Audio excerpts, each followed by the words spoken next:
Well, then there's Charleston White, who got jumped on stage. Was it in Ah, Texas? snap. Yeah. Now I remember you had called me and you said, "Hey man, as a friend, I'm asking you not to interview Charleston anymore because he said some shit about my kids." No Yeah. cap. But what did he say He about your did. kids? I mean, he was just, Talking he crazy. was going at all kind of shit about my son, all kind of shit, you know.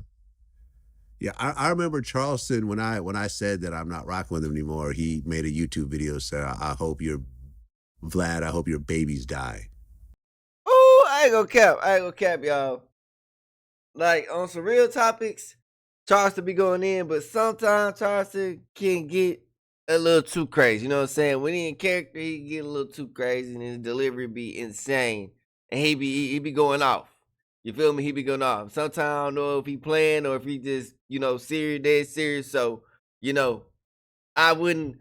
I wouldn't even trip on the Boosie felt this type of way because somebody speak on your kids, it's go time. It's go time. He actually got on the internet and said that. Back. And he likes to say, "Well, I'm just playing a character. See? That's not me." See what I'm Or saying? he was talking about raping babies and all types of other shit. I think he talked about raping Matt Hoffa's daughter or some shit. Oh, I'm just playing a character. What? So you're playing a character of a pedophile. Yeah. Yeah, I don't know about that character. Yeah, I saw Charles, he be going out. I saw him talking about raping Chinese people, all kind of shit. I mean, That's crazy. I can't respond to that because once I see a man go up there and say he gonna put your ass in prison, even if you threaten him or say something about him and he's got facts to where he's put people in prison, I can't take a chance of getting involved with that. Well, listen, I don't want anything to happen. He like, I'm gonna call. I seen him on some shit. He gonna call somebody. Oh yeah, no. He calls people. He gets people arrested for threats and stuff like that. But I'm not threatening Charleston White. I remember when his name came up when I was on the Dancer Project podcast and they interviewed me. I said, I don't want to do anything to Charleston White. I don't want to. Me neither. I'm not going to put my hands on him or send someone to put my hands on him. Charleston White, if you watching this, dog, I ain't got nothing. I don't want him to get hurt. But I did grab my popcorn when that video came out. I'm trying to stay free, man. I mean, I did grab my popcorn when that video came out. Say he trying to stay free, man. Didn't he throw something at some dudes? Was it mob ties dudes or something like that? I heard. I don't know, man. I just know I was finna go on stage and stupid ass bitch come, Boosie. Like, what the fuck? Charleston White? Oh man, y'all kill me with that shit, bro. Like, I mean. My thing is this, like Charleston, and I know you're gonna hear this because people are gonna send this to you. What's up, Vlad? Like, you're an interesting guy. I've interviewed you twice. You have an interesting perspective. You're an intelligent guy. You know what I mean? You have topics that are intelligent. You don't have to do all this extra shit that you're doing in order to achieve what you want to achieve. You know what I'm saying? And it would behoove you to apologize to all the people that you've said these disgusting things to and say, I will never say that again, and actually stand on that. And I think you'll actually be more successful if you do that than doing what you're doing. Because I think that eventually it will, you've seen people already try him. And, And I'm not gonna lie, to Charleston be over the top? Yes. You know what I'm saying? Yes. But it's kind of crazy because Charleston really been in the game for a while. And the only reason that, I'm not saying the only reason, but once he really started gaining traction is when he cut out the nice guy role. Because he's been preaching about, helping the black community and, improving our culture, improving the household, trying to get the father back in, the family in the house. I mean, he's been saying this for a while. It's just nobody was listening.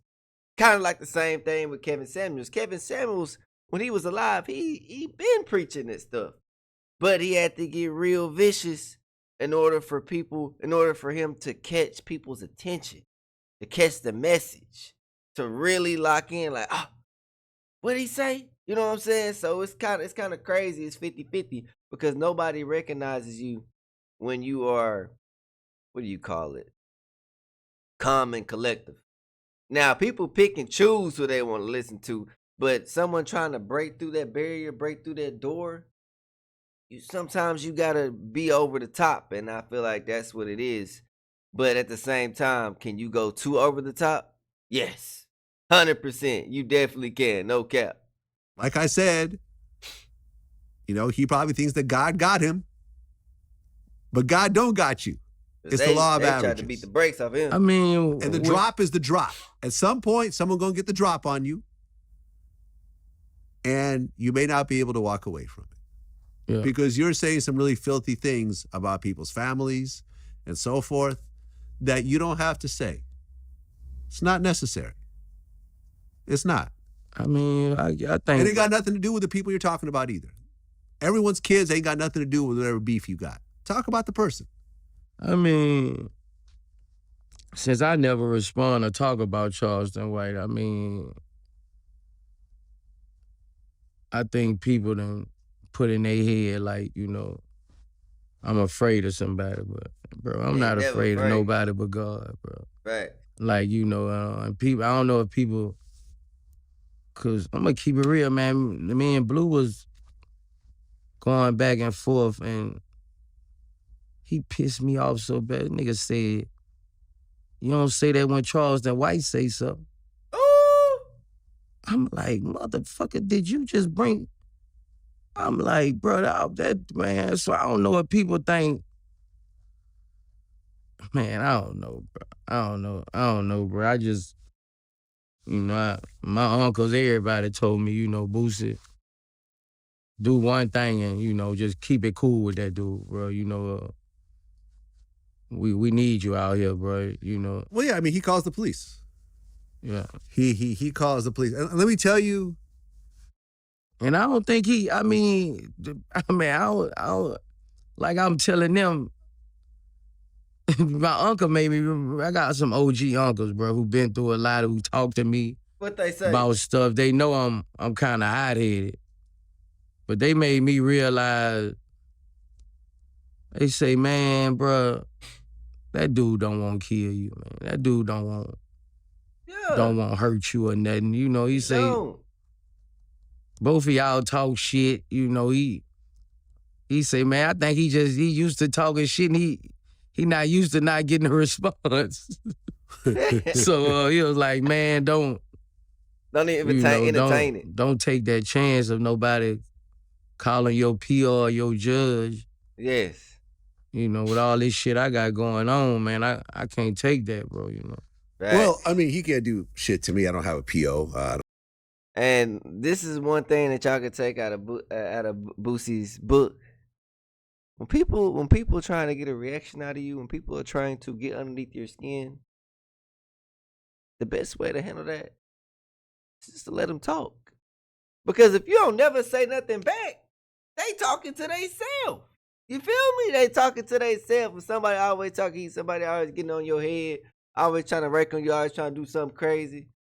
Sit back. Hey, and don't say nothing. Hey, let your kindness cure them. You feel me? Because eventually they gonna get bored. Because they're not getting a reaction out of you. It's like a little kid poking your head. Bink, bink, bink. And every time they poke your head, you talking about stop poking your head. They gonna keep poking your head. But you let that little 3-year-old, 4-year-old poke your head and you don't never say nothing, they gonna get bored. They gonna find another head to poke. No cap. I'm just saying. I don't have a criminal record. Right. He can't call anybody to get me in trouble. I don't really give a shit. And he would like to. I remember he responded to me. He was like, "Oh, Vlad don't want to interview me because of the shit I say, but he interviews murderers." My thing is like, but Charleston, you're a murderer. You went to jail for murder, and I interviewed you. So that logic don't make no damn sense. You're a murderer. Vlad, I don't know. You went to jail for your involvement in killing of a man, trying to steal a jacket or some shit like that. And I still interviewed you.